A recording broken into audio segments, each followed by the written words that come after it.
What's up, everybody? Steven here, the Horror Freak 85. Welcome to the House of Horrors. We're joined tonight by our guest, Aleen and Isley. How are you doing tonight? Hey, doing great. How about you guys? Great. Thank you for joining us. Looking forward to it. Yeah, thanks for having me. Absolutely. As I was saying, I had to watch Carousel 2 again today. So I should have watched the first one, just had myself a little Duke-a-thon, but Yeah. Yeah, thought about that's that true. too, but I didn't do it. so.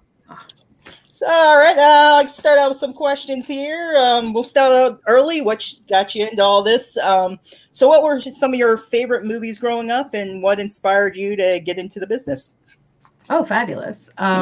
So I really, really wanted to watch scary movies growing up, but I grew up in a family that really did not want anything to do with horror movies, anything scary. Everything was family friendly. So my favorite movies growing up were definitely like Hocus Pocus, which is still one of my favorites.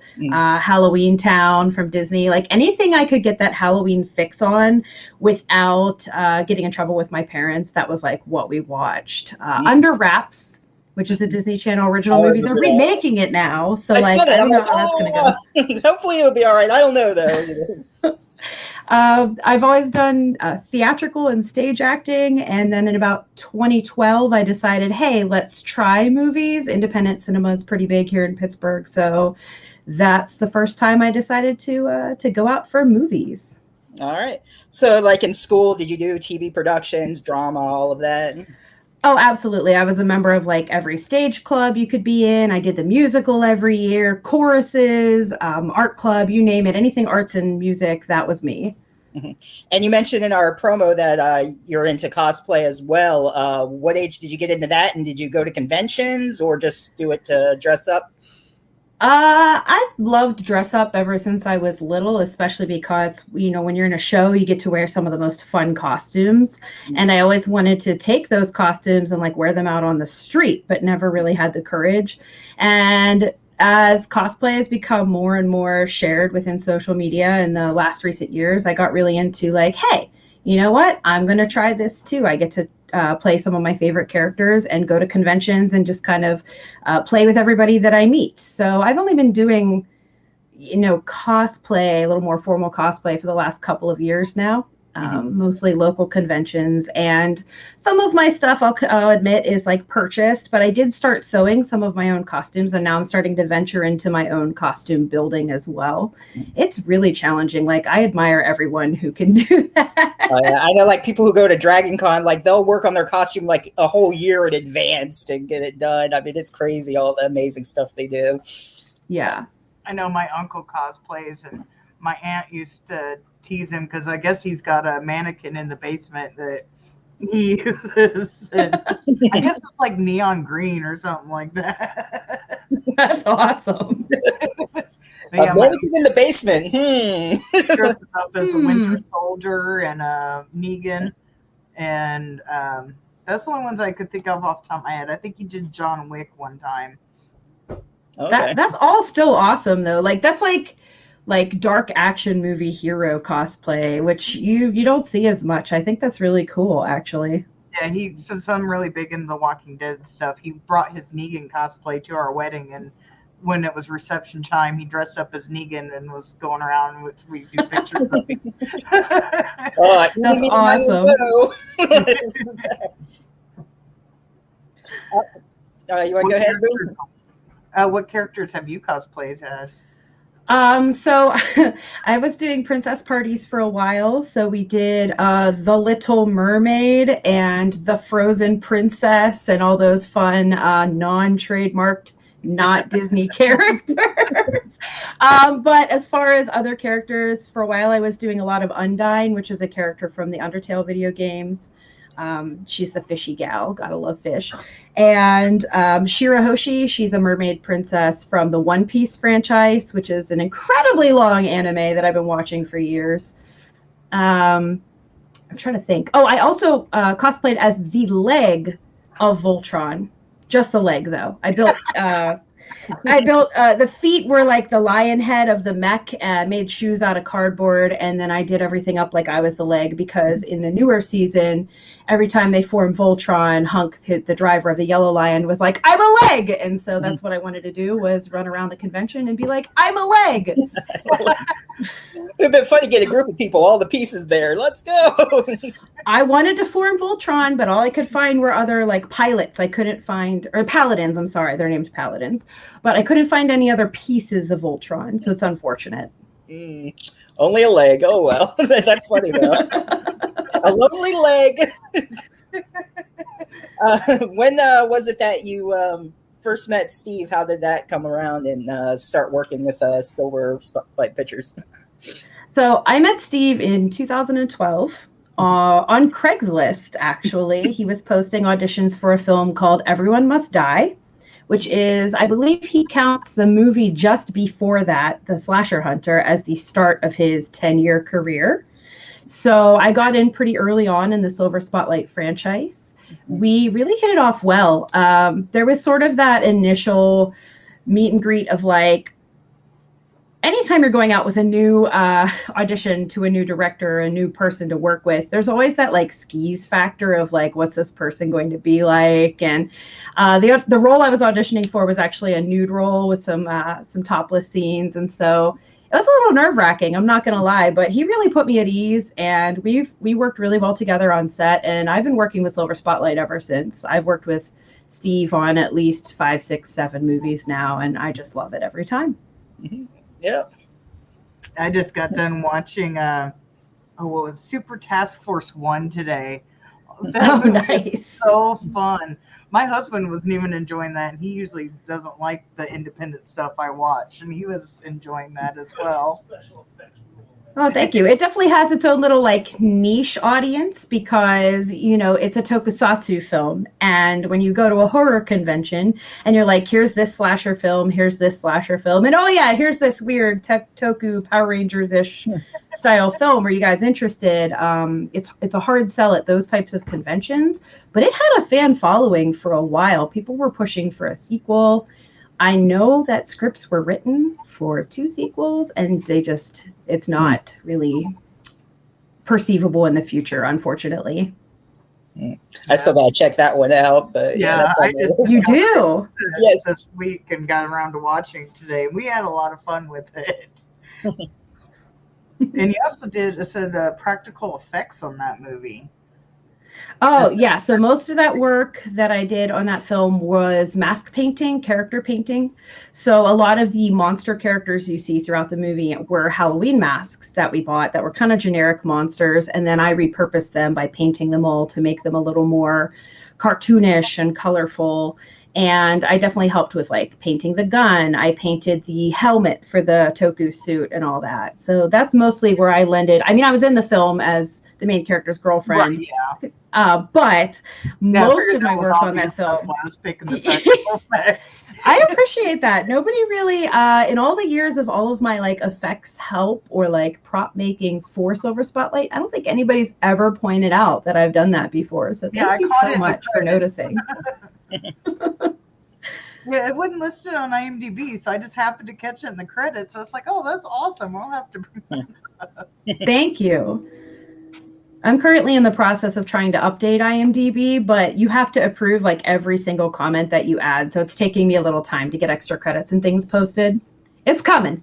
Oh, really?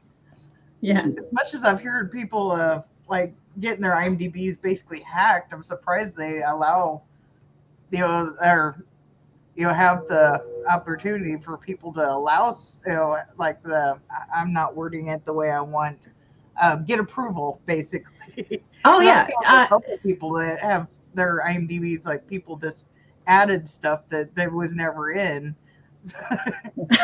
You know what? Recently, somebody did go on my IMDb. They didn't hack it. They just, anybody can, like, apply to add information. Yeah, and if they research it and approve it, like, it's on, right? So somebody put on mine, like, trademark features like curvy, and what else did they put? That I had like a mole in the center of my neck, which I used to have. It got removed a few years back, but like I went in there and I was like, well, I don't have that anymore, so let's take that off. And it was interesting what people were allowed to put when I didn't approve it. So it's really, really interesting the way they run things.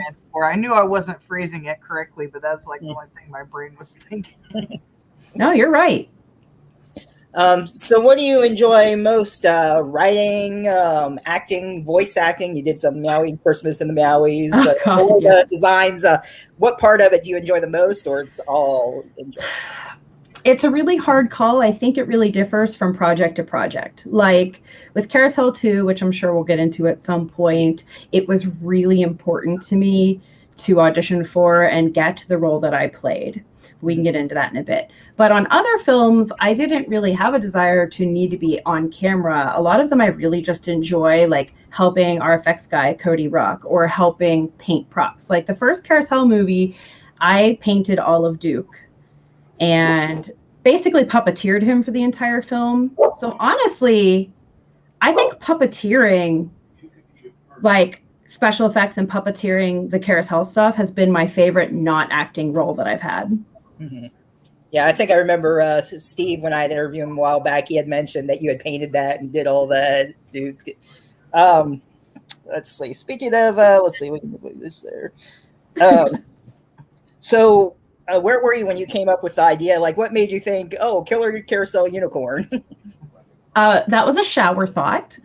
So I was thinking about Mary Poppins, oddly enough, because I think that was around the time, I don't know if that's accurate, but it might have been around the time the sequel came out, and I thought that was weird that they were doing a sequel. Mm-hmm. Anyways, I was thinking about the scene in Mary Poppins where they get on the carousel horses in the chalk painting, and they start like horse racing each other, and the horses are going down the track. And I thought to myself, it would be really funny if we had a movie where a horse was like, that's all he could do to like move across the screen and he could kill people. And then my brain kind of was like, okay, well, what if it's a unicorn? Because then he can gore people. And then I was like, what if it's a carousel unicorn? Because I worked on a carousel years ago and I used to watch people beat the crap. I don't know if I'm allowed to swear. Beat the crap. Okay, beat the shit out of unicorns and carousel horses. And I was like, what if shooting rainbows, you know, yeah. Yeah, so like what if he got so upset that people were abusing this horse or unicorn that he would just break free? And then my whole idea in my head was just like, I wanted to see like this going across the screen, which I ended up getting one time in the first movie, and that was it. It was a shower thought. And then Carousel was like the first punny thing I thought of. My puns are not great. Steve is the pun guy. That was actually going to be one of my questions. Who was the one that came up with all the amazing I put it as pun master in my question. But So in the first movie, all of the come-ons that are pizza related, I wrote. Okay. And that's the only punny things I've written for his scripts. Like he was like, I need her to hit on the pizza guy. What can she say? And for some reason, pizza just must be a thing, because I wrote all of the bone my calzone and like all of that really quickly. Now in the sequel, all of the puns that Duke uses are actually Steve's creation. So it's kind of like balanced out now. Okay. That's what I was going to say, who came up with what, so we both had that one. But yeah, those are really funny. So yeah, the second one does have the I worked at a pizza place for 10 years, so I was getting kicked out of the pizza stuff. Do you ever ask anybody to stuff your crap? That's so weird. We had a lot of interesting conversations in the kitchen, so I don't remember. It's been a minute since I worked there, but I wouldn't be surprised if something like that came along. Perfect. Oh, go ahead, Boom. When you have the kind of German accent in the second one, was that hard to get hang of and stick to it? Most of my experience with German accent work came from a couple of stage plays. Mostly, I did cabaret a few years back. Oh my gosh, almost a decade now, I think.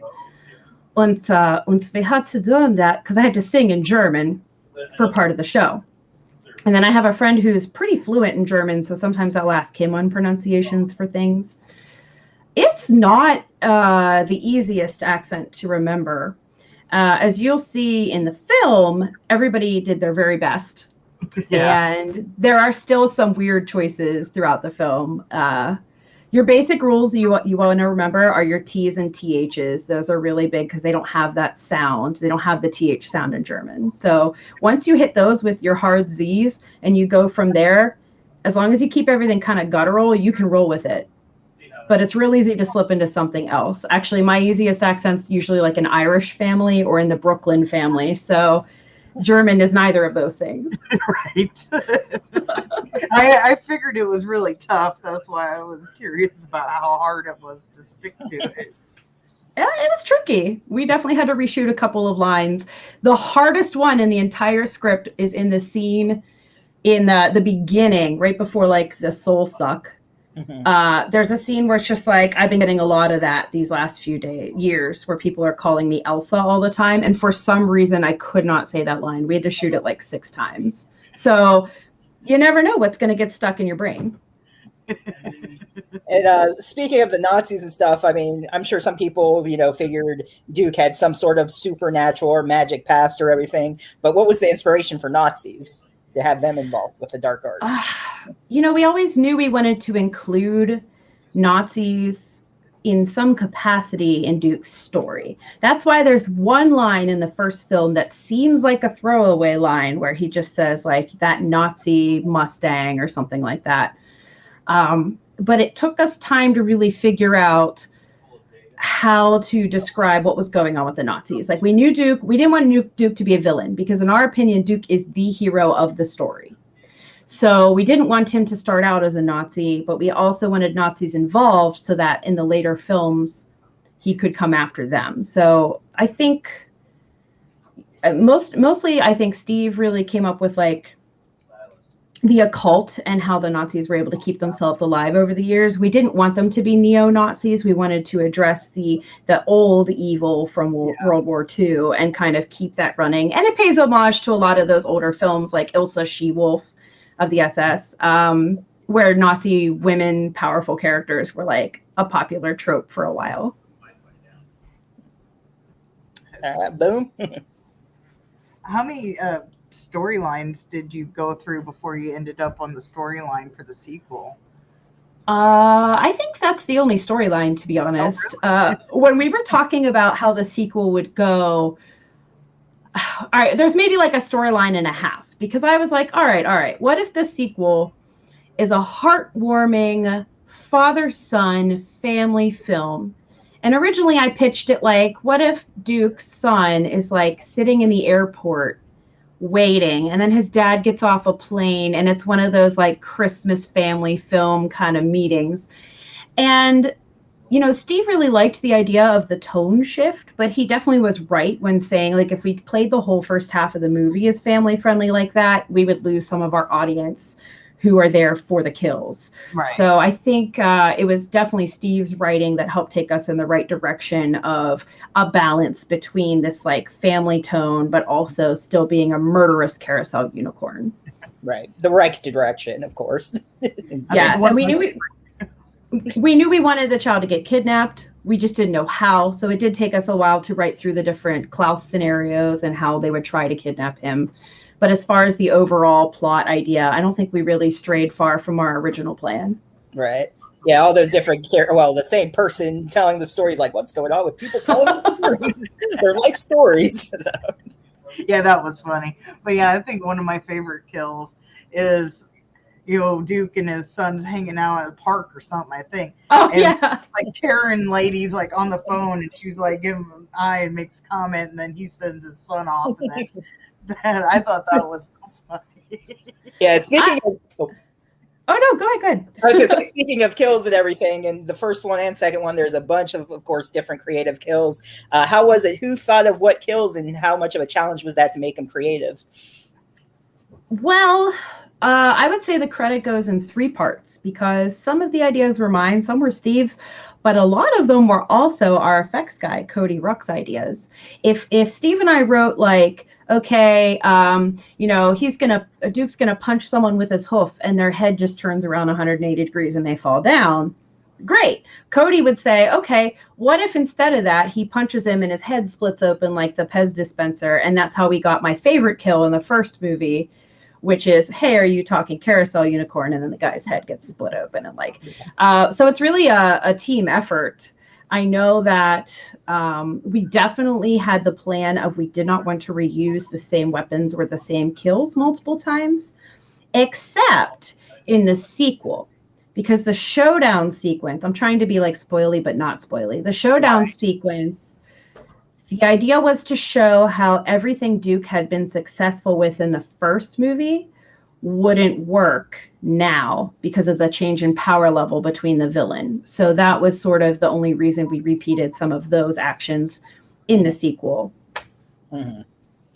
So also I remember when I was asking Steve about how he suddenly in the first one, pulls out ninja stars and all the different weapons, like how funny it is. And we assume he's just like supernatural. Well, that's actually sort of explains it, the whole dark magic. So that's how, in my opinion, that's how the weapons appear. And he can just choose whatever weapons he wants to kill people. Absolutely. It's a pocket dimension. It's just like any super task force included, any tokusatsu style show where the characters pull their weapons out of absolutely nothingness. It's a pocket dimension. Yep. Yeah, and there was a cut scene in Super Task Force 1 where they bring up the pocket. There was like a thing that happened in the pocket, and then this guy appears. I think it was the guy that like created the thing or something. I forget how it went, but yeah, he just bursting out. I thought that was funny. Fun fact: that is David J. Fielding, who played Zordon in Mighty Morphin Power Rangers. Oh, okay. So we actually we have a good working relationship with him, which is why he also ended up in one of the Meowie movies as well. I believe it was Meowie Halloween. Okay. Who was he in that? I probably thought that he looked familiar. That's probably why I didn't realize it was Zordon, yeah. I honestly forget what his name is. It's Dr. something or other, but in the scene, Whiskers is talking to him about ghosts haunting the house, and he's like webcamming with her. And then he realizes it's a cat, and apparently he's been getting pranked by cats all along because cats can see the supernatural. So they're all coming after him with questions. He has a great working relationship with us. We'd love to use him again in the future. But yeah, David J. Fielding, wonderful guy. Okay, yeah.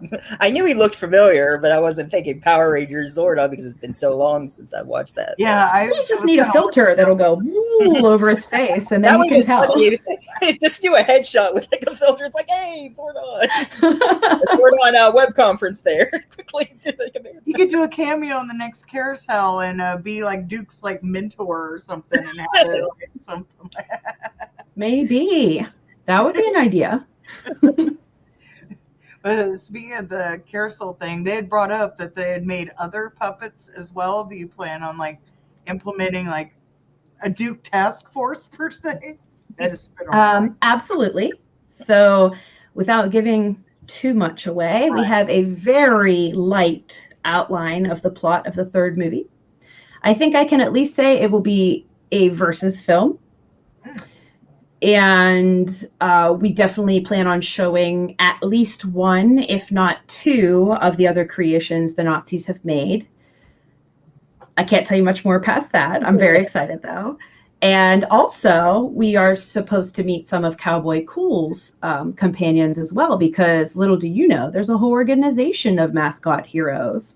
And so we'll be seeing one of his cohorts as well in the future.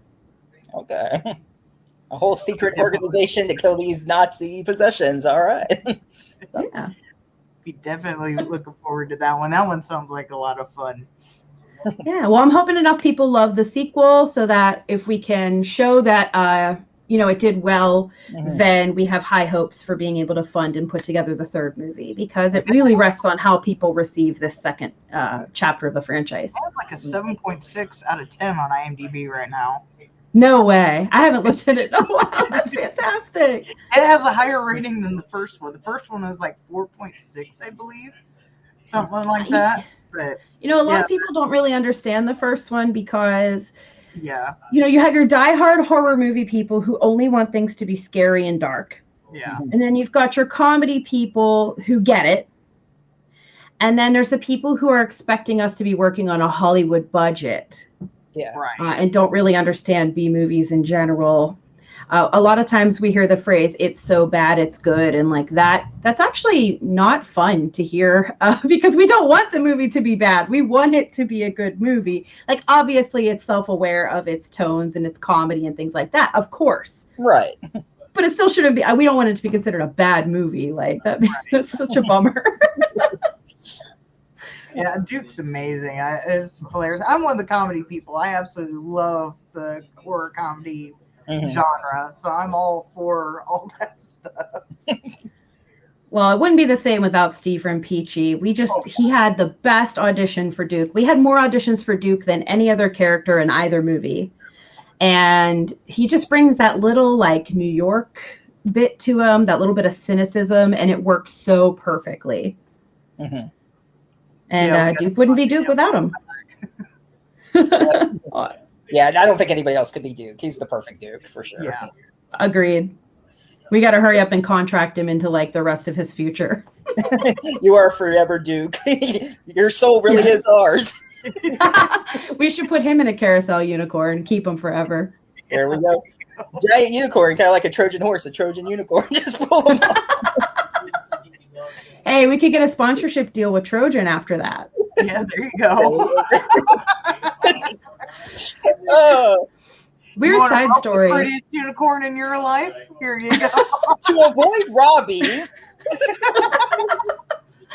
Weird side story. I was in Michigan last summer, and someone was wearing a Hawaiian shirt with what I thought was the Trojan man all over it. So I went up to him like, hey, nice condom shirt.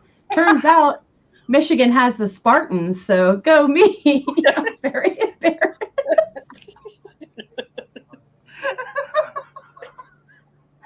Thought I'd share that one. Mm-hmm. Sounds like something I would do. Yeah. Well, it's kind of funny. I have this. I don't know if it's still somewhere. I haven't seen it in a while. But I used to have this shirt that had bamboo on it and tigers and stuff. But it almost looked like pot on there. People were like, "What is that? Is that a weird?" Like, it's bamboo. But thank you. Amazing. Mistaken identity. Yes. Anyway. Okay, so we know. I don't know if it's too much of a spoiler, but we know, like in the first one, obviously how Robbie is conceived, and then I guess you can say another scene in this one. I mean, what was the idea for that one? I mean, nothing against I'm homophobic or anything, but the whole bestiality thing. Like, did you have any ideas of showing them, like maybe in the past as human, or you just wanted to do the whole unicorns? The point was really to sort of show Duke's, what's the word I'm looking for? Versatility of his character. Mm-hmm. We had this, Team America World Police style wild animal night in the first movie. Right. And so for this one, we wanted to do something similar, but then show sort of the tender, loving side of Duke. And so it just kind of worked out that way, where as we were writing the script and Otto became the only not pure evil character in the villains team, it only made sense to us from there that would be the connection that he would have. Oh. And then we could cement Duke's standing. He's bisexual, so he may be an inanimate plastic unicorn, but he doesn't care if you're willing. Right. He only cares about consent. He doesn't care about gender. Right. Right. Yeah, I like that. Duke had actually brought that up. I forget exactly what the phrasing was, but I think him and Otto were talking, and he said something. I think Otto brings up something about rape, and Duke had said, "No, I'm evil. I'm not pure evil," or something. Yeah. Like that. I probably don't have the exact wording down, but for the most part. He's a guy with values. I thought that was like something about killing Jews. He was like, I don't kill someone because they're Jewish. That's what it was, yes. He says, I kill indiscriminately. I've probably killed someone who's Jewish, but not because they're Jewish, is the line, I do believe. Yeah. I was thinking that was, maybe I might be mixing. I don't know what movie you're thinking of. But. Yeah, I don't either, apparently. Well, in the first movie, when Sarah is trying to act like she's the victim, he does make it very clear, like, no, you told me with words, get up here and like get in me. Like that he was very much aware that he wanted to clear his name of any allegations. You could probably be combining both of I the think movies. that's what I'm doing. My brain don't work all that well, so that's probably what I'm doing. I'm merging. It's a fusion dance between both. I get it. Mhm. So for Robbie, I know I'd asked Steve what was the name, or how did you come up with Duke? How did you decide on Robbie for the son? We actually could not agree on a name at first because when the baby was born at the end of the sequel, or I'm sorry, oh my gosh, the end of the first movie, He's got another brother. All right. I wanted to keep the puppet first of all, so I did. He lives upstairs, and we were fighting over the names. Like our cinematographer wanted to name it Daisy and make it a girl, and I don't remember. I wanted Dukes. I wanted some other name like Peter or something. I don't even remember at this point what the name was supposed to be. Mhm. And the idea was we wanted something that was a classic human name, obviously, with no weird occult ties. And since Larry and Lori were both alliterations of Larry and Lori Lawrence, Yeah. we wanted something that would sound nicer because this time the mom got to do the naming of the child. So Robbie it was, and I don't think he was named after someone specific. I can't recall though. That was a Steve thing. All right. Go ahead, Boom. I think we've pretty much covered all the ones I have. Oh, I know, because I had some on there, but us talking kind of brought up the answers to it. Yeah, because I had like with the creating the storyline of the first one, but you talked about that. I'm sorry, I've destroyed your question list. No, You crushed her. fine. Crushed. For the win. For the Meowie, I want to talk some about those, the Meowies and stuff. I know Steve's a big cat person and everything, and I forget. Did you co-write some of that too, or you just did the voice on that, or producer? I forget. I did help with some of the Meowies. He actually had a co-writer that was much more involved at the time. Bill Murphy was really big on writing the plots of the movies. The biggest contribution I had to the Meowie franchise was wanting to do a Freaky Friday style body swap for the St. Patrick's Day one. So Okay. that was my big push. And it's actually I think it's my favorite out of the Meowie Chronicles because I just wanted to see Steve be a cat. Let's be honest. Whiskers is his cat, and I've seen him do her voice and do her movements for years now, and it's always been really accurate and entertaining. And so that was my biggest thing, was I really wanted to see that on screen. Mm-hmm. Everything else was more helping with the animals, helping with the stunts, if you want to call them that. And then I ended up lending the voice to Pammy. Mm-hmm. So that's more my involvement, was more behind the scenes on those films. Okay. So was it any challenge working with the animals or getting them to take their marks or whatever? Or? The cat, no. Gizmo Cat is a professional. She works for food. She's very, very food driven. So everything we did was, here's a piece of cheese in the corner, here's a treat over here, and she just sits pretty for it. She's really good. Rats, however, are more difficult. I love rats. They make excellent pets for anybody at home who's wondering. Mm-hmm. However, they don't hold still.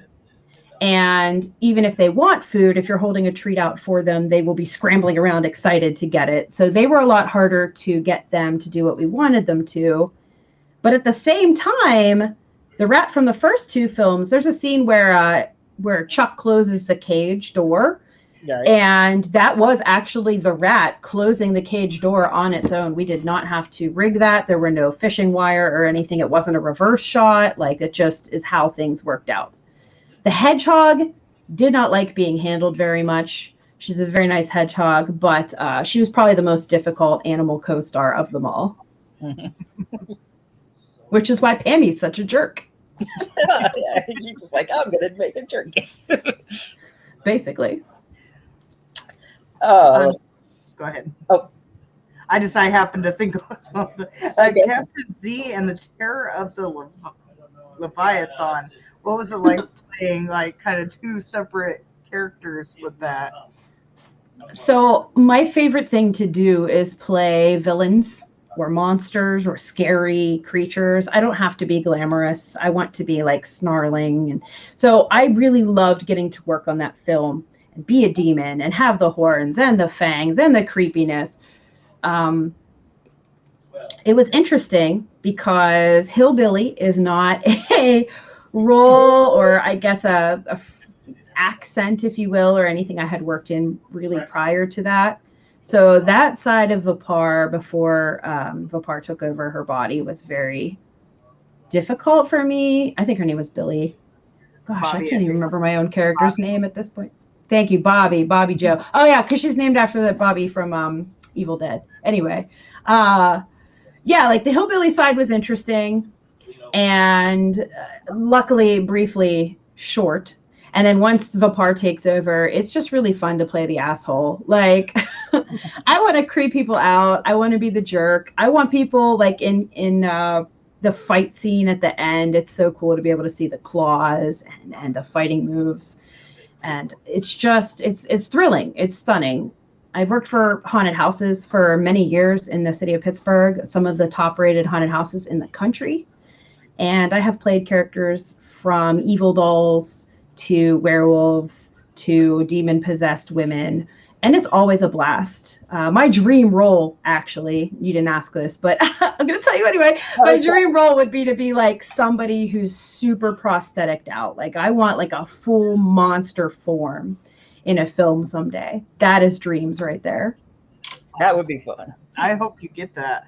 Yeah, I liked how they like gradually made her stronger. It just wouldn't like all of a sudden, bam, she's like what she looks like at the very end. She just gradually gets that way. Makes it a little bit more realistic, you know, growing into it instead of just bam, instant. But yeah, I didn't even catch on to that Evil Dead reference. But I did catch on because Steve does an Evil Dead reference. I did. Oh, the groovy, yeah. I did catch on to that one. I'm surprised I didn't catch on to the other one. That's all right. A lot of the references that are made by character names or dates or years that happen in films are supposed to be like that. They're supposed to be mostly subtle, and they're little homages without being like in your face. And that way the people who do notice them, cool, it's a nice little Easter egg, but at the same time, we don't want that to be the entire movie is. Right. Except for Meowie Halloween. We want you to sit there and count horror movie references in my Meowie Halloween. You find these Meowie movies. Between you and Steve talking about him, I really want to see him. I couldn't find him anywhere, so I'll have to. I think they might be currently streaming on Tubi.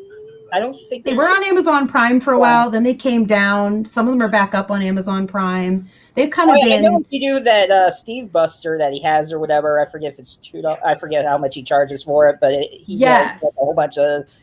I think all his stuff on there, and even some special stuff that he filmed and whatever on his website. Oh, nice. Yes, SteveBuster.com is the #1 way to watch Silver Spotlight films, including the Meowies, because it's a one-stop shop for everything, and it only goes for like a little monthly fee. It's cheaper than Netflix. Okay, yeah, I forget and you get to see all of Steve's content. He'll put extras on there. We actually did some side videos too, like. For example, we did an unboxing of the Carousel Deck Builders game as extra content. And we did, he has a short series of videos called Butter that he's currently premiering on there as well from the past days of Steve's work. So it's really cool what you can see on there for such a little fee. So I'll go ahead and promote that for a hot second. Yeah. So what else? Is there anything you can tell us that you're working on, or it's all under wraps right now? I have 2 projects sort of in the works. One, I'm currently working on a local access television show. It's called Dead and Buried Treasures. I was about to ask you that actually. I saw that. I was like, it says 1 episode. What channel can we watch that? It says TV series. Yes. So I've been on 2 episodes so far. Again, we're working on IMDb as we speak, and I play a mermaid. Mm-hmm. And it's one of those classic. Oh, what do they call those? Like monster movie host kind of shows where you play the old black and white films, and then there's like an overarching story plot that goes on through, and it's a pirate themed show. Mm-hmm. So when I auditioned for the show, the creator, Eric Sprouse, was like, hey, do you have any ideas for what you would want your character to be? And I'm like, well, it's a pirate show, right? Can I just be like a mermaid? that's my whole aesthetic in life. And it kind of went from there. So now I've been playing Mirabella the Mermaid. We have another season coming up soon where I'll be filming again for that show. It is available on several cable affiliates. One is in Buffalo, New York. Several of them around Pittsburgh area. You'd have to check the Facebook page for sure, though, because I don't remember all the little acronyms, unfortunately. Mm-hmm. But the other big important project to share is the Shingles movie treatment. So the writers group Authors and Dragons, they are putting together a movie. They have an Indiegogo up right now. They are hoping to do an anthology film with Steve heading up the directing. The script is made by all of the writers of the Shingles series, which is basically Goosebumps on crack for adults.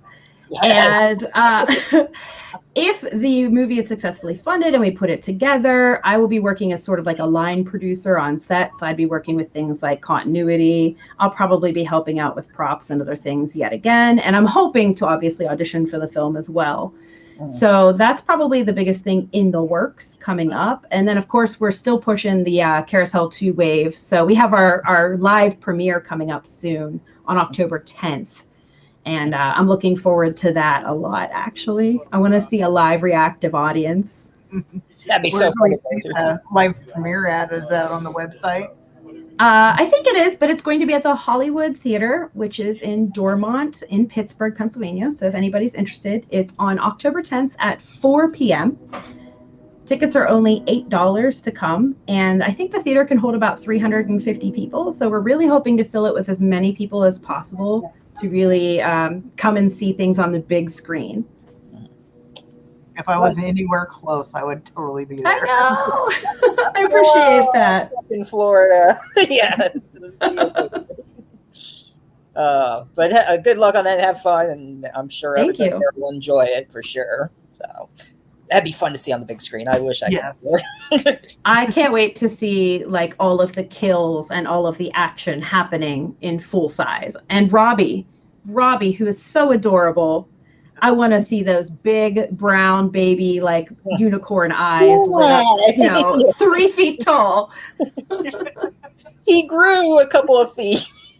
Yeah. And he is so cute. Father-son montage is hilarious. Like, of course, you got your montage in the first one and then the second one. So yeah, we had a good time. That was probably the most difficult part of the film to shoot because when you're trying to puppeteer him, you need at least 2 people, sometimes 3. And then you have Duke, and then you have to pose them in such a way that you're not capturing the people or everybody else who's on set. Plus they're different sizes. Duke is huge and Robbie is small, so fitting them both in frame. Duke's head only faces a certain way. So you have to get him from certain angles. It was very difficult to shoot, but I'm so happy with how that turned out. Mm-hmm. I like also, I don't want to spoil too much, but it's so funny when he finds out that Robbie's his son, his reaction, I was overjoyed. Oh, yeah. I think that's Steve's favorite joke in the movie. I'm not sure. I don't want to speak for him, but I'm pretty sure that is the best. And the mom all not knowing how Duke is the one that killed her kids and stuff, and that's just my gosh. Yeah, and you know what? I don't know yet if she's going to ever find out or not. We haven't made that decision. So I thought about asking how that, but I didn't know if that would give too much away, so I held back on that one. That's okay. That is a decision to be left up to us when we do a treatment for the third. It's like we want to know, but we don't want to know. Just go see it, people. It's great. If you haven't watched it yet, get both of them, and it's totally worth it. So but just silverspotlights.com, right? Is the website. It's silverspotlightfilms.com. But yes, we have them all available on physical media. You can do DVDs, Blu-rays. We have the deck building game. We'll probably eventually have posters available as well. I think we have 1 or 2 scripts left that you can purchase that were on set with us. Mm-hmm. And the Kickstarter people got some cool swag too. Like a lot of them purchased screen used pictures of Robbie from the photo album. They got signed headshots of Duke, like really cool stuff. That's all starting to make it to backers as well. So yeah, there's gonna be a lot of cool swag going on. Yeah, I had purchased one of the scripts there. No way! Yeah, that's awesome. Or actually, no, We wrong touched one. that. That's actually my Barn script. This is the other script. I had just put it together there in the same folder. But yeah, so that is the script. They do sign it. So there, like she said, there might be a couple left. So definitely I worth think we it. had 2 last time I checked, so if they're going fast. So yeah, I think when I got it, I think there was 2 or 3. I don't know, but I was glad. I was like, I'm snatching that up. Definitely gotta have that script. Well, thank you so much for your support. Like, it's really appreciated. Yeah, I got the card deck game too over on the side. So Have you played it yet? I haven't had, not yet. I'm trying to find someone to play it with, but That's okay. I was Not to put you on the spot. on the Silver Spot film. Yes, on the silver spot. No, I was going to bring it to Camp Daniel Morgan. I was going to go where they filmed Jason Lives. I went last year, and Tom McLaughlin was going to be there this year and everything. And I got sick the weekend. I couldn't go. I was sick the night before, and I was so mad, and I was going to bring it with me and play it while we were there, because last time we played Cards Against Humanity and stuff. And so, I figured, hey, what a perfect time to play Carousel, and didn't happen. So, well, in this time of continuing pandemic, if you have the tabletop simulator game on Steam, I actually programmed a virtual version of the game that is for free in the Steam Workshop. So you can test play it. You can play with friends that can't be with you in person. And then if you love the game, you can pick up a physical copy, those of you at home who didn't already do that. But yeah, there's another way to play. You could hop on with us sometime. Sometimes we're on the Discord. There's a Silver Spotlight Films Discord channel as well. And we'll get on there and stream games from time to time, too. So there's lots of ways to participate if you can't find a player at home. I'll definitely have to check it out. Discord, is it just called Silver? It is Silver Spotlight Films. I think to get the links, their invite links expire within I think it's 24 hours. So you can reach out via our social medias, which I can give you if you like. So we have a Twitter. Discord. I'm kind of a boomer, so yeah, I definitely. Yeah, we could give you a direct link, and it's like an invite to get you into the server. You just click it, and it would take you there for the first time. But I'd have to get a fresh one to type it up. Right.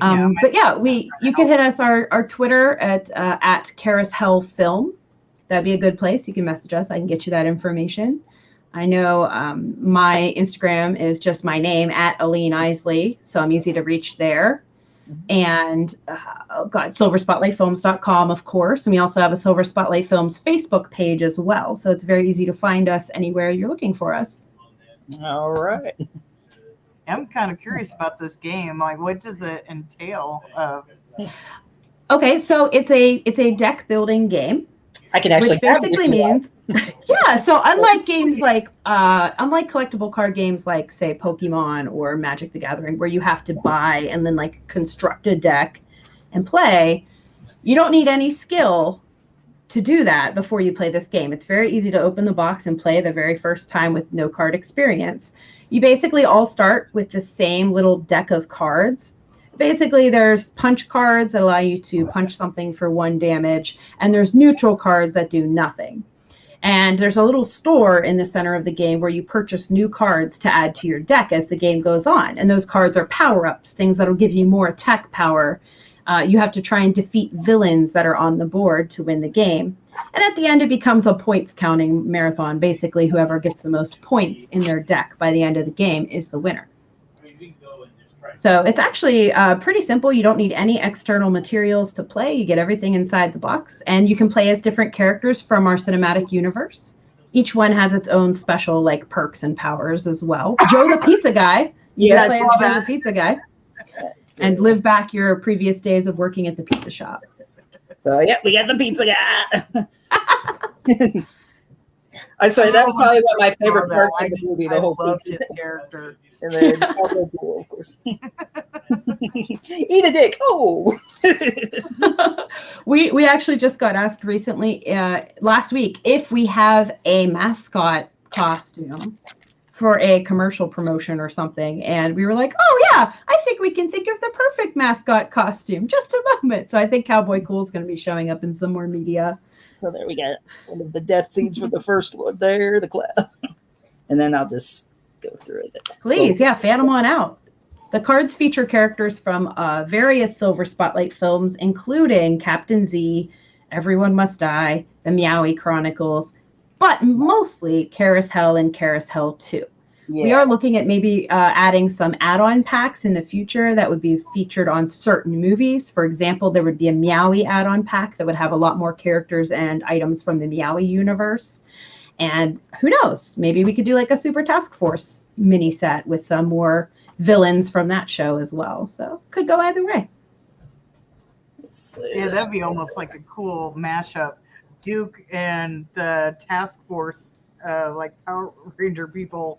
Well, I guess I'm gonna call them that, but like merging together, and like Duke can help them fight them. Duke and the Enforcers. Yeah. You know, that's the only movie in the tied together cinematic universe that happens in its own like alternate universe.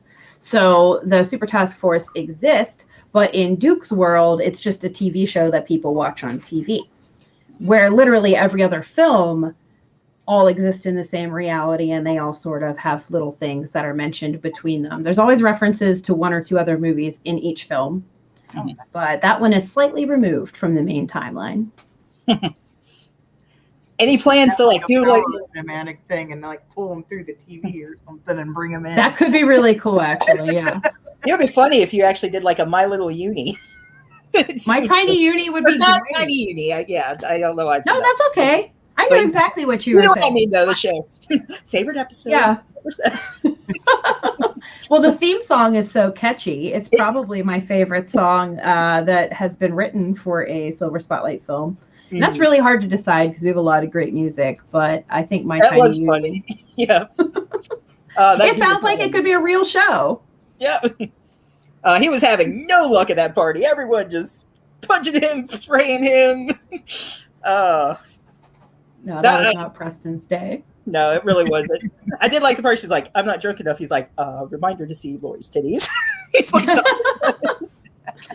we had to reshoot that line several times as well because he kept saying Siri.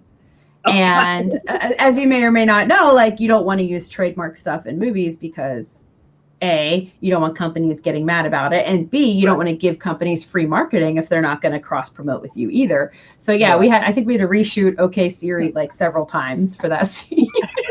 That's like a habit too. Of course, everybody has an iPhone. You want to say Siri set reminder. Yeah. Yeah, I got a kick out of one of the carousel thing because he had the other version of Twitter and it was cheaping instead of Chirper. Like in the second was like, is that a trademark or why does everyone say chirp? Yeah, well, we had so many people in reviews and comments saying, like, why don't you just say Twitter? Why does no horror movie actually just say that? So we wanted to kind of address it as its own joke. Right, yeah. You would think that people would know. It's like, you can't use stuff like that. It'd be like, oh, I'm going to promote this right now, without paying. Oh, no, your hand is in the wrong place. You got to cover that logo. Right. It was like, I want to shoot a movie where the whole set is those generic. You ever see like they'll do like a white box with just black text that'll say like beans or cereal. Right. Yeah, I want to do like a whole short or a whole film where everything in it is just really generically branded items.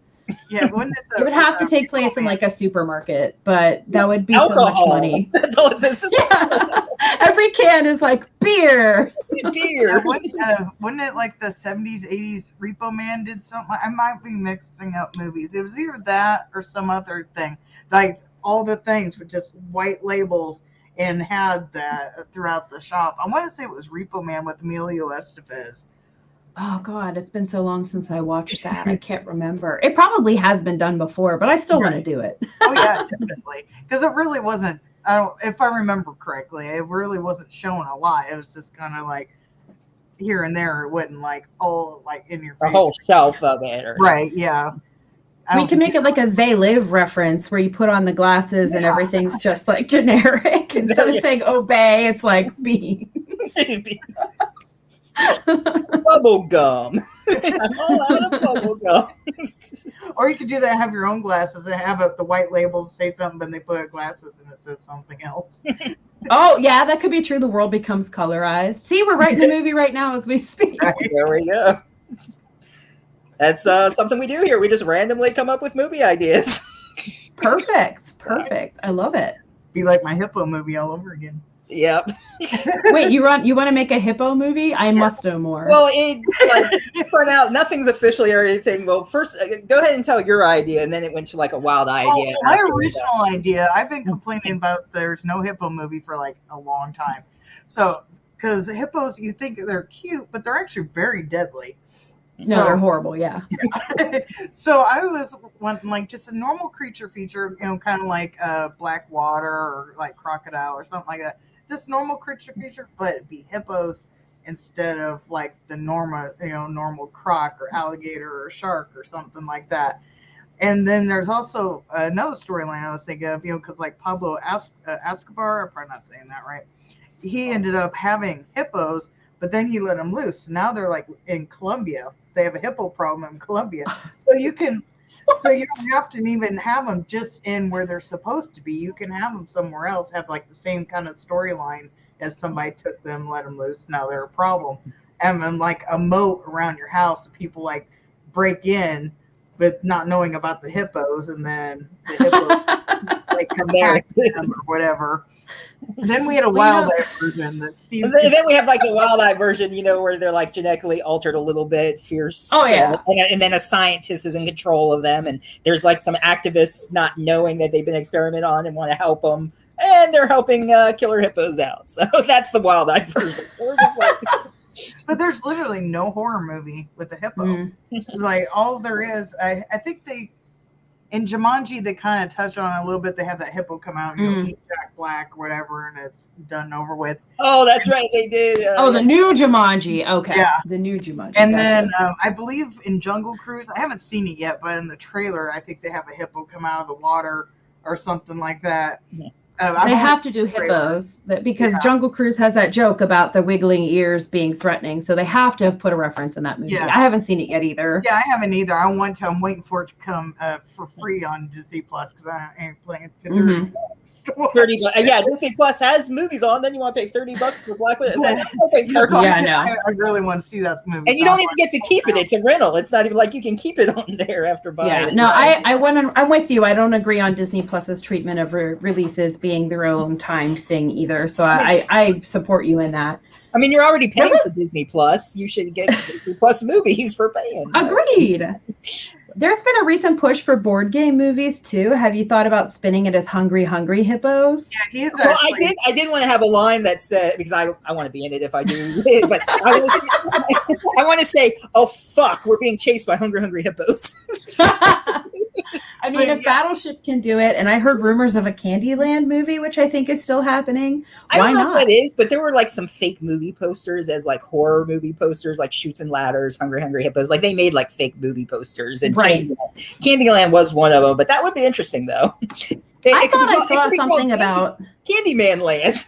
Get Tony I thought I saw something about it. I don't know if it was a casting announcement, but I think it's a 3D animated movie of Candyland. Okay. Where they're doing all the like characters from the board game. And I thought it was a casting, but it's been a while and rumors go everywhere. So who knows? That might not even be true. But that's the last news I thought I heard on Candyland was that it was like animated. This is totally random, but speaking of like animated, you see Chris Pratt is going to be the Mario. I have never seen a casting announcement that seemed more like a meme of itself than the Mario casting. Look at how they had their pictures next to the characters and stuff. There was someone on you, I don't know if it was TikTok or YouTube or something. He was like, "Oh my god, look at the pictures next to him! Like they look exactly how they are side by side." The only thing that saved that casting was Charlie Day. Yeah, I'm with you, Boom. Charlie Day as Luigi was the only redeeming factor of that list. Yeah, and Jack Black is Bowser. Jack Black and Bowser. Yep. So my son actually, because I was showing him when they announced that, I was showing him all the pictures, and he wants Danny DeVito to be Wario. I think that. Oh my god, that would be perfect. Yes, that would be perfect. I think they should do James Corden's and everything, right? So he should have been Toad. I don't know what they missed the mark there. James is in every movie ever. Right. How about Borat? Sacha Cohen? That would have been funny. Sasha would have made a good Waluigi. We'll just throw him in the mix too. You got Wario and Waluigi. Done. Yeah, I've seen some people mentioning putting John Leguizamo as Luigi. Or I'm not Well, saying because he Oh. was Luigi in the movie. So. right. Yeah, he was in the True. original movie as Luigi, and then having him be the what's it called, Waluigi or Well, I think it's Waluigi. Yeah. Luigi, yeah. like I said, I'm a boomer. I don't know. But yeah, I was showing my son that last night, and he's like, only if they have Danny DeVito as Wario. That That's would a be fantastic casting. Are you listening, Big Hollywood? We need you to do this now. Right, Like, yeah, we Nintendo, come on. Us ideas. People will be paying us for ideas. I'm kidding. Yeah. I'm gonna have to start paying us. So we're giving away free ideas here, you know? Right. I mean, we better go like patent.com or something to hurry up and do all this stuff before they steal our idea. You have to start getting your viewers to sign an NDA just to watch the show so they don't give away all your free ideas. That's right. All my movie ideas and everything. It's like, oh gosh, I'm gonna have you just giving things away. Like, you know, there's like sometimes random stuff. Like I wish I would have thought of that. Like now they have Fruit Loops and Apple Jacks in the same box, and I'm like, damn, I used to do that when I was a kid in the little small boxes. I take an Apple Jack and Yeah. Fruit Loops, and like I should be getting paid for that. Like what the heck? I was like, you know, I should just go to Kellogg's and say, hey, mix these for me. I mean, like. Did you see the Monster Mash they released for this year for Halloween? I've seen pictures of it, but I have not found it in store yet. I've been looking. We had best luck at our local grocer, Giant Eagle. So, like, I guess there must have been certain stores or whatever that made deals to carry the different monster cereals more than others. But it's pretty good. It's basically the berry cereal. So it's Frankenberry and Boo Berry mixed together with marshmallows from Count Chocula, Yummy Mummy, and Fruit Brute.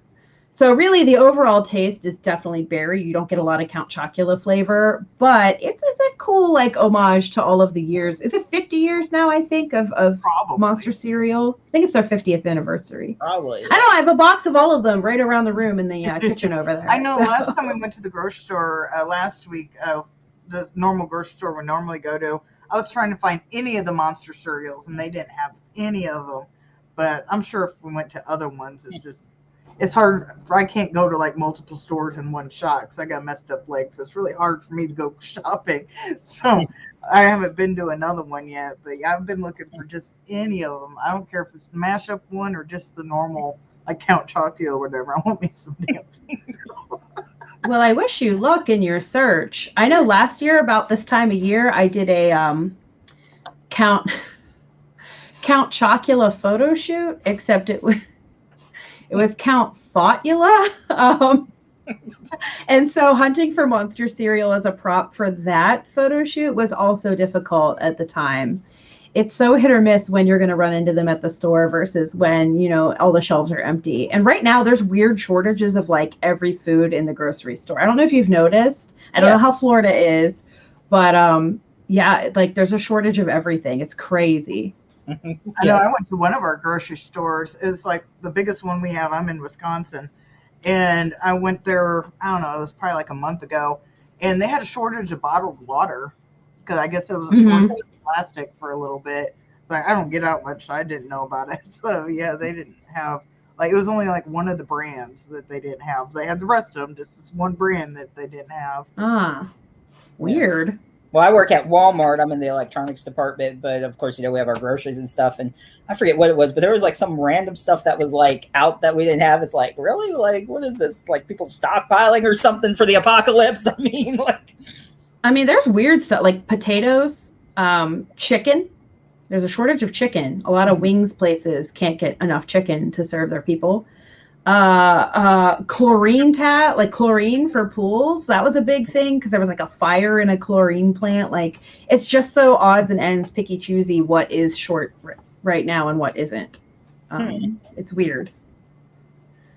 I'm waiting for the days where we're all standing in line for bread, like in the Russian, you know, all the old movies where they show like the Russians waiting in line for a loaf. That's what I feel like we're going towards at this point. Yeah, we had a shortage of bread when the pandemic first hit up here. It was really hard to get bread, but now it's not that bad. But when it first hit, it was hard. It was a lot of waiting. Didn't everybody start baking bread over the pandemic, though? That was like the hot thing for a I while. bought a bunch of yeast in case it came to that because it was just so hard to get bread. How was your bread output? Huh? How was your bread output? How'd you do on bread? Not very good. I still have a lot of the yeast. I think I tried it like once, and then there was a shortage of flour, so I didn't get to try it that much. Yeah. when I went to Horror Hound a few weeks ago, yeah, it's been a few weeks now. I went up with some friends and stuff, and I can't remember if I told you or not when I was talking to you, but I stayed with an Amish family and stuff from my friends at work, and so I got to live the Amish life for 2 days, which was interesting. And That's so cool. But yeah, they had made some bread.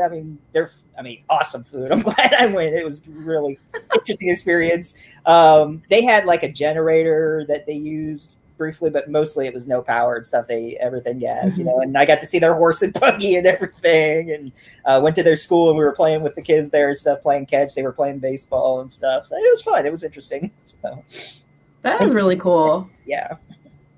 Yeah, in Illinois, they have, I want to think it's Rock Island, but there's a place that you could go and basically tour Amish place, and then they have like this restaurant, and they bring out all this food and whatnot. And I remember we went there a few times when I was young. It was fun to go hang out. We didn't like spend like a whole lot of time there, but we didn't like spend the night or whatnot. But yeah, they have like a tourist destination kind of Amish place in Illinois.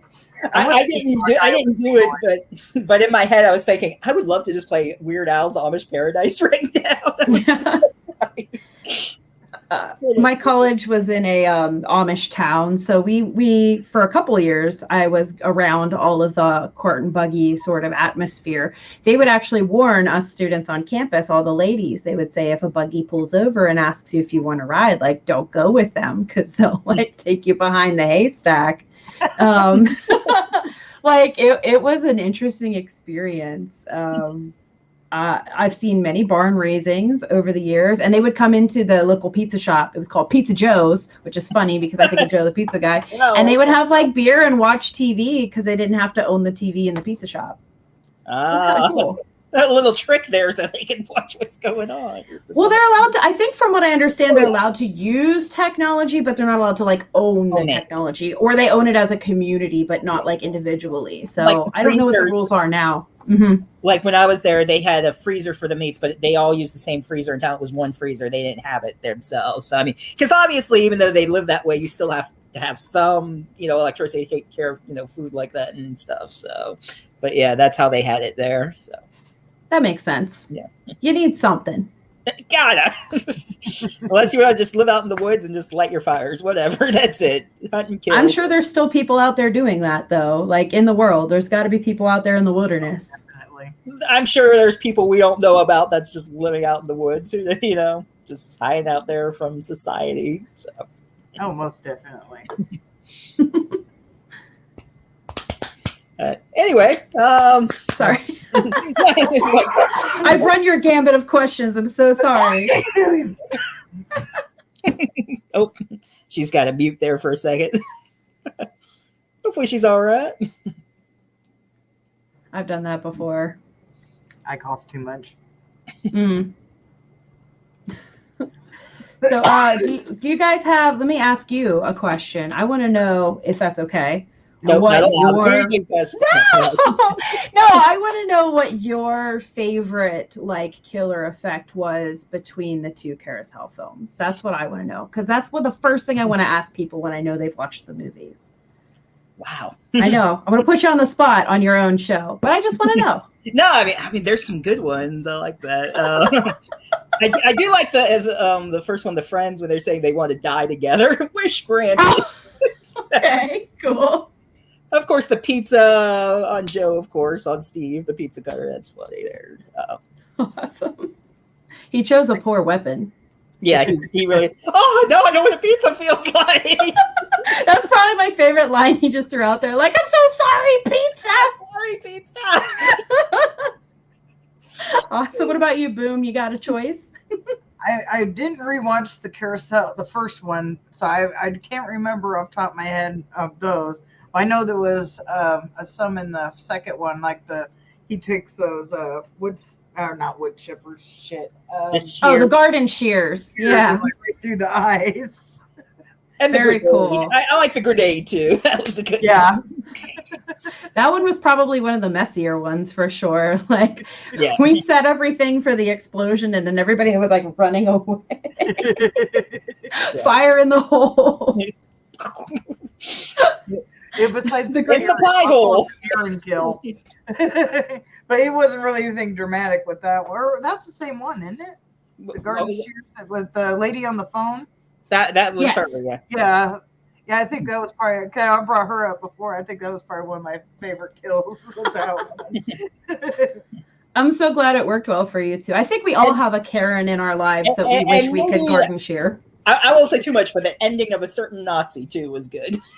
Oh yes, yes, yes. That was a really fun time. Yes. Very sticky, gooey, cold, wet time, but it was great. I would not. Well, change we're it for talking the about the world. movie now, right? I mean, come on. Yeah, the movie. Were we talking about the movie? Uh, but yeah, that was a good one. The soul sucking one was good too. Yeah. I think I'm obsessed with that prop that Cody built for that scene because the first thing that happens is the eyeballs like suck into the head, and I could watch that all day, just that like 5 seconds all day on a loop.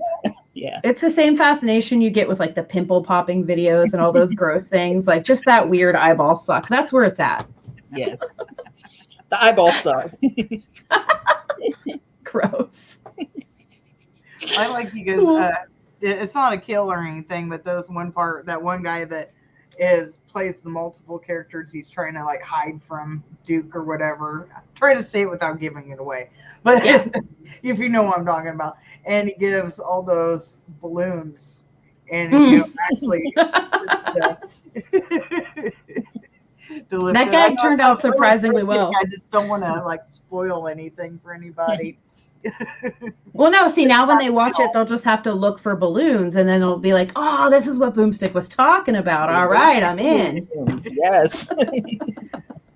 But yeah, it's not a kill or anything, but I thought that was kind of funny. The whole thing is just great. It's funny. I mean, as long as you can understand the sense of humor and what you're working with, and I definitely appreciate it once you know what you're I going. think that's so important, like having a good sense of humor going into it. Mhm. Just like any object killer movie, I think that really adds to your fun and adds to your enjoyment of your time with us when you know that it's going to be fun and not just serious and gritty and dark. Right. It's like it's called Carousel with a Unicorn. Come on, people. What do you expect? You know? Yeah, that's what I say is like half the movies people complain about has like a title on it that you should know what you're getting into when you watch the movie. Yeah, you look at those things like Sharknado or something like that. You know what to expect. It's going to be kind of schlocky, but that's what makes me enjoy those types of films. And I hope this will make people want to explore more silly films as well. Yeah. And hopefully there'll be a better love and understanding of these as we go forward. I'd love to see Duke team up we've talked with the creator of Lamageddon at one point, and we talked with Killer Pinata. I'd love to see Duke and Killer Pinata hang out in like something, whether it be a short or a cartoon or something. Like that would be so much fun. Both of those have been on my watch list forever. I just haven't gotten around to watch it. I've heard good things about both of them, especially Lamageddon. But yeah, they're all really fun. Yeah, the Pinata, we got that in horror pack. That was one of the limited edition ones, and that was a fun one. The Pinata, fantastic. I think I saw a promotion for them making a sequel as well. I thought so they that were should be supposed to fun. be- Like a postcard or something. Oh, I haven't seen that, but I heard there was supposed to be a second one, but we shall see. I hope so. Well, I haven't got around to see it, but I could just tell by the trailers they look like really fun movies that I've been meaning to watch forever, and I just never got around to it yet. So it almost reminds me of Duke a little bit, how he moves, like all of a sudden he just moves through and stuff. Like, True. They do have similar styles of bodily animation, if you will. That's a lot of those killer object movies, though. I mean, look at Rubber. the Killer Tire movie. Look at Tree Venge. Have you seen that? It's a short about Christmas trees getting revenge on people. I've seen Revenge, yeah. Very much, very good. So it's a similar vein, similar theme, but everybody does their own. Yeah. Revenge, I think they were eating some people too in it, right? Or am I yeah. Okay. Yeah, I like when they decorate people as the Christmas tree. That's like my favorite thing. Like, we're going to decorate you now. How do you like it? I still got to watch. I haven't watched it yet. Slacks or whatever, the Killer Jean movie that they like had. I haven't seen that either.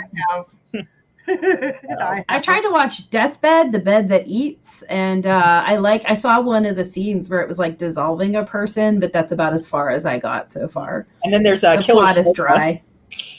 I saw Killer Sofa exists as well. That's definitely on the list. Yeah, that's on mine too. I think I must have seen like a trailer. It's like I remember seeing what you were talking about for the Deathbed, but I haven't seen the movie, so I don't know where. It's an older film. I want to say, oh God, wasn't that like? I don't think it was 70s, but it was a while back. Deathbed. 1977. Deathbed, the bed that eats. It's a kind of a slow burn, but it's different. Yeah, I remember seeing a clip to that, but I haven't seen the whole movie. But yeah, I want to see all those Killer Sofa and the tree one. That sounds interesting. I'll have to try to. I don't know if that's on YouTube or not. You might be able to find it. I don't know. Have to see. I'm not sure. I know Duke does warn you, don't be addicted to things because you never know what could be alive. All these movies prove it. That would be my luck too, because I'm highly allergic to pine. So that would be my luck that I would get killed by a Christmas tree. I can't touch it or I'll like swell up. It's like, I get hives, so I feel you on that one. Like, I love decorating them, but as soon as you brush up against the needles, it's like rash town. Mm-hmm. Yeah, like Irish Spring soap does that because I pretty much think it's because it has the scent to it. So I'll break out all over myself. If I touch a pine cone or whatever, my eyes will swell shut. It's just, I can't have anything to do. I found out one year that my son or a person can't even touch a pine cone or whatever, then touch me because it still gets on me and makes me break out and swell up. I can't have pine cleaners, nothing. That is crazy. Nothing that smells like pine cannot be anywhere near me. I'm so sorry. We had Bronco Juggalo Talks Movies. Brad, he just came in and he said, hey. So he had just finished hey. He just finished up his one-on-one with Lisa Wilcox. So thanks for stopping by. So yeah, I think that's where most people might have been checking out Lisa Wilcox tonight. So well, Elvira's 40th anniversary shows on Shudder tonight too. Oh yes, it is. Yes, it is. I'm very excited to try and get in to see that because she's just an icon. Like, wow, that's someone to look up to in the horror business. Like, I just think she's phenomenal. I'm definitely going on to Shudder when I leave here. I love your shirt. That's awesome. She's awesome. I was lucky enough to meet her. She's awesome. I did too. She got sassy with my husband. It was funny. I swear she must be a vampire though. She looks exactly the same. I mean, like she's one of those people that just doesn't age. So. It's crazy. She looks amazing. I respect her. I saw she just released her book, Yours Cruelly, Elvira. So I definitely want to pick up a copy of that. I see. Yes, Bronco Juggalo, like totally schedule me. Just hit me up. We've been talking ever since the review. So yeah, I was gonna say he did a review on it too, of course. So he was one of our first. I think it was our first YouTube review to poke up there. So yep, I plan on doing mine today or tomorrow. It's just I figured I'm like I'm gonna be talking about it, but I still plan on doing it, of course. But yeah, no problem. Like make sure you link us too. Yes, I'll put all that on there, of course. We'll throw that up on Twitter. We'll put it everywhere. Like, I'm so happy to be hearing feedback at all. Like, it's real nice. Yeah, like I said, it has a pretty high rating on IMDb, so I think you're good. I think a lot of people are finally, like, actually appreciating it. The best part was it was just in a film festival in Spain called the B Retina Film Fest, and it was like a bunch of B movies.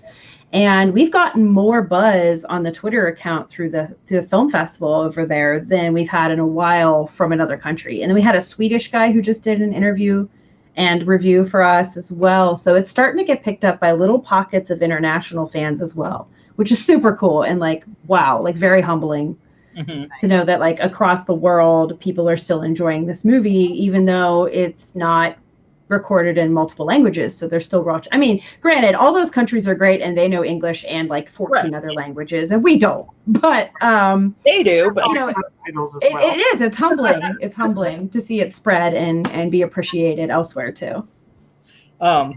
Just last week when we had Tim Hatch on, there was actually someone who was watching the show from Ireland. They were asking about like where to find his movies. I'm thinking that's the first little international person that came on our show asking about our guests. So it is starting to reach other countries. So that's so cool. I usually record these and then I have a Spotify thing that I'll put them on afterwards.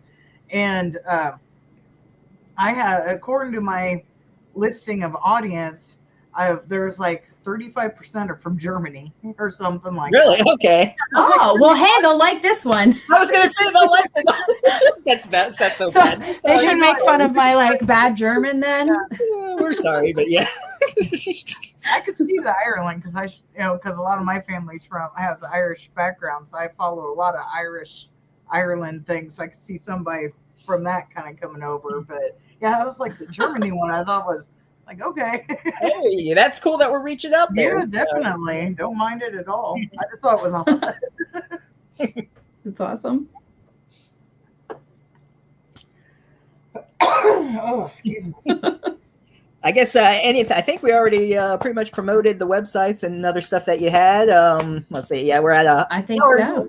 We're at our 20 minutes. If there's anything else, or I think you both want to get to the Elvira, I'm sure. And I got. Oh yeah, I'd love to see the Queen of Screams. So, all right. Well, thank you very much for coming on, and maybe we'll talk more later, and hopefully we'll see a third one too. So I hope so. I hope we get when we meet again, we can be like, hey guys, let's talk about the third movie and see how that went. So yes, I really appreciate you having me on, and thank you so much. And I hope everybody can catch Carousel 2 and let us know what they think. Yeah, all right. Definitely watch, definitely. Yes. Buy them. Awesome. Buy them both. Buy them now. Have yourself a Duke-a-thon, a duo of Duke. So, all right. Cool. You have a good night. You have a wonderful night. Bye. Wonderful. See ya. All right. And next, okay. Well, I was just going to say next week, Friday, we got Todd Sheets coming on and Dylan Von Harvey at 7:00 on Friday. And on the 2nd, we got Jamie Morgan. So tune in. All right. Thanks for watching. Have a good night.